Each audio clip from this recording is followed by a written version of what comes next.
ہر ماں اپنی بیٹی کو شادی سے پہلے یہ 10 باتیں ضرور بتائے۔ بسم اللہ الرحمن الرحیم۔ یمن میں حارث بن عمرو الکندی نام کا ایک بادشاہ گزرا ہے۔ ایک دن اسے اطلاع ملی کہ اوف کندی نامی سردار کی لڑکی غیر معمولی طور پر حسین و جمیل ہے۔ بادشاہ نے اسی کی برادری کی اسام نامی ایک عورت کو حال معلوم کرنے بھیجا۔ وہ لڑکی کی والدہ امامہ بنت حارثہ کے پاس آئی اور اسے اپنے آنے کا مقصد بیان کیا۔ امامہ اسے اپنی لڑکی کے پاس لے گئی اور کہا کہ یہ تیری خالہ ہے جو تجھے ملنے اور تیری شادی کے لیے ایک اعلیٰ خاندان میں رشتے کے حوالے سے تیرے بارے میں معلومات حاصل کرنے آئی ہے۔ اس سے کھل کر بات کر اور کوئی بات اس سے نہ چھپانا۔ وہ عورت اس لڑکی کو دیکھ کر اس کے حسن و جمال اور سلیقہ مندی کی قائل ہو گئی۔ واپس آ کر بادشاہ سے صورتحال بیان کر دی اور اس کی بہت تعریف کی۔ یہ سن کر بادشاہ نے اس کے باپ کے پاس نکاح کا پیغام بھیجا۔ چنانچہ اس کے ساتھ بادشاہ کی شادی ہو گئی۔ رخصتی کے وقت جب دلہن کو پالکی میں بٹھا کر خاوند کے گھر لے جانے کا وقت آیا تو ماں نے اسے چند نصیحتیں کی۔ اس نے کہا، اے بیٹی، اگر نصیحت کسی کے عقل و خرد یا اعلیٰ نسب کی وجہ سے کی جاتی تو میں اسے ضرور چھوڑ دیتی اور تجھ سے چھپاتی، مگر یہ عقل مند کے لیے یاد دہانی کے طور پر اور بے سمجھ کے لیے بطور تنبیہ کی جاتی ہے، اس لیے میں تجھے نصیحت کر رہی ہوں۔ اے میری بیٹی، اگر عورت اپنے والدین کی دولت مندی اور اس کی بے پناہ محبت کی وجہ سے مطمئن ہوتی تو سب سے زیادہ میں اپنے خاوند سے لاپرواہ اور بے نیاز ہوتی، مگر تو جانتی ہے کہ ایسا نہیں ہے اور میں تیرے باپ کی جتنی قدر اور خدمت کرتی ہوں تو اس کی گواہ ہے۔ میری بیٹی، یاد رکھنا کہ جس طرح عورتوں کے لیے مرد پیدا کیے گئے ہیں بالکل اسی طرح عورتیں بھی مردوں کے لیے پیدا کی گئی ہیں۔ اے بیٹی، تو ایک اچھے ماحول اور وطن سے دور ایسے ماحول میں جا رہی ہے جسے تو نہیں جانتی، ایک ایسے ساتھی کے ہاں تجھے جانا ہے جس کے ساتھ تو گھلی ملی نہیں، جبکہ نکاح کے بعد وہ تیرا مالک یعنی شوہر بن جائے گا، لہٰذا تو اس کی لونڈی یعنی خدمت گزار بن جانا، اس طرح وہ تیرا غلام یعنی چاہنے والا بن جائے گا۔ اس سلسلے میں تو میری 10 باتیں یاد رکھنا۔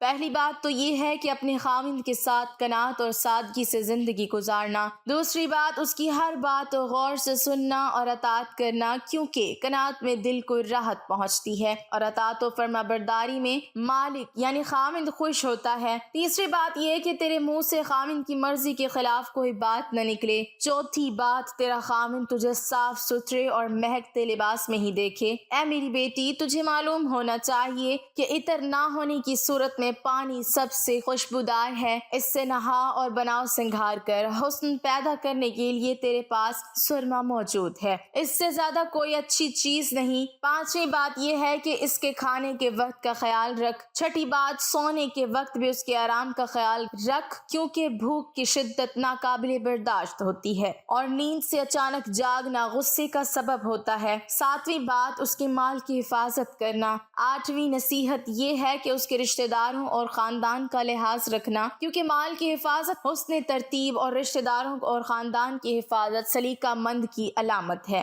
نویں یہ کہ اس کے رازوں کو ظاہر نہ کرنا، اس کے رازوں کی حفاظت کرنا۔ 10ویں یہ کہ اس کے حکم کی نافرمانی نہ کرنا، کیونکہ اگر تو نے اس کے راز کو ظاہر کر دیا تو سزا سے نہ بچ سکے گی اور اگر نافرمانی کی تو اس کے غصے کو بھڑکا دے گی۔ اے بیٹی، جب وہ خوش ہو تو تم بھی اس کی خوشی میں خوش ہونا اور ایسی حالت میں اپنے کسی دکھ اور غم کا اظہار کرنے سے بچنا۔ تجھے اچھی طرح معلوم ہونا چاہیے کہ یہ تمام چیزیں تم اپنے خاوند سے اس وقت تک حاصل نہیں کر سکو گی جب تک تم ان تمام معاملات میں جنہیں تو پسند یا ناپسند کرتی ہے انہیں اپنے خاوند کی خواہش اور رضا کو اپنی مرضی پر ترجیح نہ دے۔ میں سوچتی ہوں کہ آج ایسی مائیں کہاں ناپید ہو گئی ہیں۔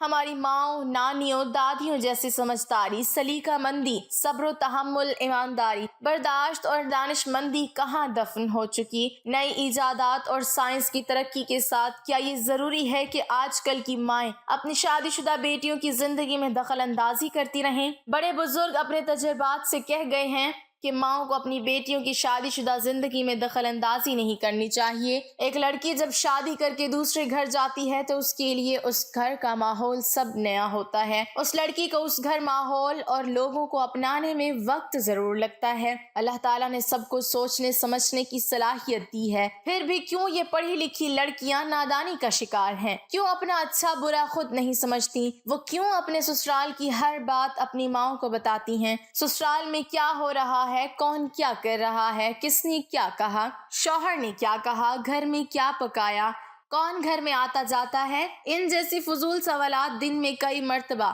مائیں فون کر کے اپنی بیٹیوں سے پوچھتی ہیں۔ اور شدید حیرت یہ ہے کہ پڑھی لکھی لڑکیاں یہ سب کچھ اپنی ماں کو بتاتی بھی ہیں۔ کسی بھی لڑکی کو سسرال جانے کے بعد سب سے پہلے اپنے شوہر اور گھر والوں کا دل جیتنا ہوتا ہے، ان کے رنگ میں رنگنا ہوتا ہے، پیار و محبت اپنی خدمت سے ان کے دلوں میں جگہ بنانی پڑتی ہے۔ جس طرح چندن کو گھسنے پر ہی اس میں سے خوشبو آتی ہے، اسی طرح ایک لڑکی بھی اس گھر کے لوگوں کے دلوں میں اپنے اخلاق و کردار سے اپنا مقام حاصل کر سکتی ہے۔ ماؤں کو چاہیے کہ اپنی بیٹی کا گھر بسا رہنے دیں اور میاں بیوی کی محبتوں کو قائم رکھنے کی کوشش کریں۔ یہ بات ہمیشہ ذہن نشین رکھیں کہ بیٹی اور داماد کے درمیان ناراضگی کے موقع پر ان کی ذرا سی غفلت و بے پرواہی، بیٹی کے ذہن میں غلط باتیں ڈالنا، بے وجہ بیٹی کی غیر ضروری طرفداری یا منفی کردار کی وجہ سے بیٹی کا گھر اجڑ سکتا ہے۔ اگر خدا نخواستہ بیٹی اپنے شوہر سے روٹھ کر گھر آ جائے تو ماں کو چاہیے کہ داماد اور اس کے گھر والوں پر غصہ کرنے اور ان سے لڑنے پر آمادہ ہونے کے بجائے اپنی بیٹی کو سمجھائے اور اسے فوراً سسرال پہنچانے کی کوشش کرے۔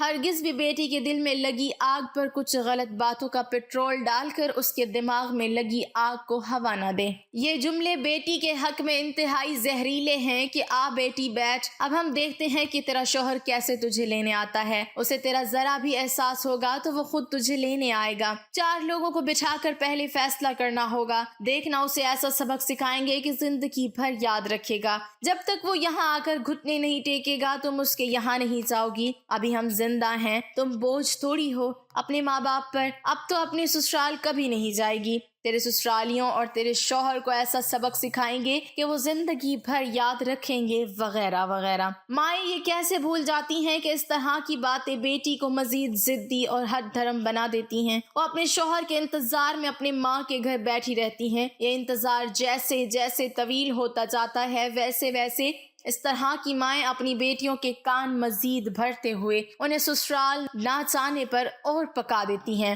اگر داماد اپنی بیوی کو منانے اپنے سسرال پہنچ جائے تو بعض اوقات ساس سسر اللہ کا شکر ادا کرنے کی بجائے اپنے داماد کو جلی کٹی باتیں سنا کر شرمندہ اور ذلیل کرتی ہیں۔ ایسے رویے گھر جوڑنے والے نہیں بلکہ گھر توڑنے والے ہوتے ہیں۔ یہ بھی دیکھا گیا ہے کہ کبھی کبھی کچھ لڑکیاں اپنے شوہر کے ساتھ انا کی جنگ لڑتی رہتی ہیں، شوہر پر قابو پانے کی کوشش میں لگی رہتی ہیں، ان کو اپنا غلام بنانا چاہتی ہیں، اگرچہ کچھ کیسوں میں کامیاب بھی ہو جاتی ہیں، لیکن زیادہ تر ایسی لڑکیاں اپنی شادی شدہ زندگی میں اپنے سسرال والوں کے ساتھ اچھے تعلقات قائم رکھنے میں بھی ناکام ہو جاتی ہیں۔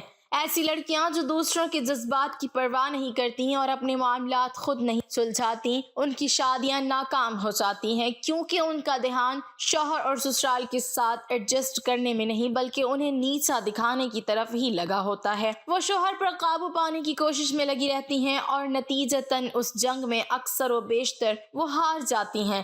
روایتی گھرانوں میں بیاہی جانے والی لڑکیاں کبھی یہ جنگ جیت بھی نہیں سکتی کیونکہ مرد ضد کرنے والی بیوی کے سامنے اور زیادہ ضدی ہو جاتے ہیں، جبکہ نرم اور فرما بردار بیویوں کے سامنے بہت زیادہ نرم ہو جاتے ہیں۔ اگر کوئی لڑکی یہ سمجھتی ہے کہ وہ اپنی رائے پر اصرار کر کے جیت جائے گی اور وہ کسی بھی مخالفت کا سامنا کر لے گی تو وہ یہ بھول رہی ہوتی ہے کہ یہ جنگ وہ اپنی ضد اور زبان سے بھلے ہی جیت جائے لیکن اس دل سے وہ ہمیشہ کے لیے محروم ہو جائے گی جو اسے پیار کرتا تھا، اس سے محبت کرتا تھا اور اس کی فکر میں لگا رہتا تھا۔ ایک دوسرے کی عزت بھی ختم ہو جائے گی۔ حالات سے سمجھوتا نہ کرنے والی لڑکی ہمیشہ اپنی ضد پر قائم رہتی ہے۔ وہ اپنی فتح کا وہم برقرار رکھنے کی کوشش کرتی ہے، اس گمان میں رہتی ہے کہ میں جیت گئی اور شوہر ہار گیا، میں صحیح ہوں اور وہ غلط ہے۔ لیکن بزرگوں کے تجربات کہتے ہیں کہ ایسی لڑکی دوسروں کو تباہ کرنے سے پہلے خود اپنی شادی شدہ زندگی کو تباہ کر دیتی ہے، اور پھر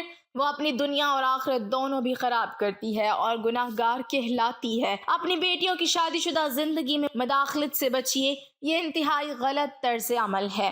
مانا کہ طلاق ایک جائز عمل ہے، مگر یہ بھی کھلی حقیقت ہے کہ طلاق کا عمل انتہائی تکلیف دہ ہوتا ہے۔ اللہ پاک سب بیٹیوں کے نصیب اچھے کرے، ان کے گھروں کو ہمیشہ شاد و آباد رکھے، ہر میاں بیوی کے درمیان محبت کا رشتہ ہمیشہ قائم رکھے، آمین۔ ناظرین، کمنٹ باکس میں اللہ تعالیٰ کے 99 ناموں میں سے ایک نام ضرور ٹائپ کریں۔